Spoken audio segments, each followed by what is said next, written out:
I have been using the RK84 for about a month and have learned quite a bit about it in that time, so let's see if the makers of the highly popular RK61 did it again with this $80 80% keyboard. Shout out to Ducky, who has been in the Discord for a long time and has been supporting my videos since the start, so if you want to be featured in the next video, make sure to join my Discord and comment on this video. Before we start the video, if you are looking to buy this keyboard, make sure to use the link in the description. It would help me out a lot, and if you enjoyed this video during any point, be sure to leave a like. Out of the box, the RK84 comes with a user manual which is clear and shows you how to do basically everything on this keyboard, including connecting the wireless and control the backlighting. It also comes with some extra switches in case some fail or break, a white USB-C cable, some magnetic feet, and a 2-in-1 switch and keycap puller, which is very handy. Like I said, this keyboard can be used wirelessly with Bluetooth,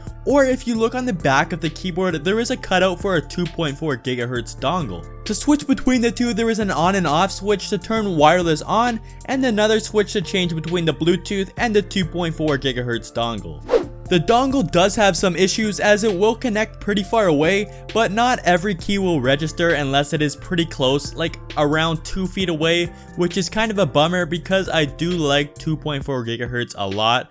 But the Bluetooth does work flawlessly, which is super cool that they included both of them. When using it wireless, you can connect up to 5 devices, which is plenty, but normally I do just use it wired as I don't even want the slightest lag, even though it isn't noticeable. When it comes to build quality, this keyboard is super thick and nearly impossible to flex. The keycaps are also made out of PBT plastic and they're backlit with super nice and bright RGB, which you can control on board or with the software, which is actually super nice and a lot easier to install than the RK61 software. I will leave a link for that in the description as well. With the software, you can also create macros and other lighting effects, which is super nice that they included that, as a lot of people do like using macros. Another feature they added is if you don't type for 1 minute, the RGB turns off no matter what mode you are in, which makes sense for wireless as it saves battery, but not so much for wired.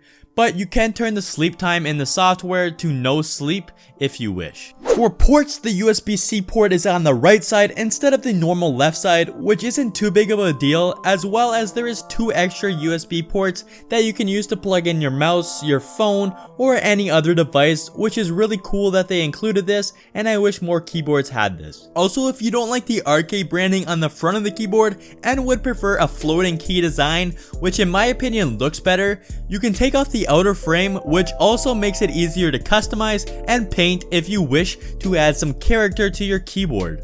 And if you don't like the height of the keyboard, the magnetic feet are pretty nice, although I don't use them as I like the angle and height of the keyboard by default. They don't fall off when moving or sliding the keyboard, which is super nice if you do end up using them, as most other magnetic feet do fall off when using them, but these ones are pretty strong and don't fall off. I got my keyboard with brown switches, but they also come in blue or red if you prefer those more. They are RK's own branded switches and feel like Gateron browns to me. After typing on this keyboard for a month, I can say this keyboard is very nice to type on and feels great. A huge feature of this keyboard is the fact that it is hot swappable with any switch, including Gateron, Cherry, or more high-end switches like Zelios or Holy Pandas. Pretty much any regular mechanical switch with 3 or 5 pins will work. Here is a quick sound test of the brown switches on this keyboard.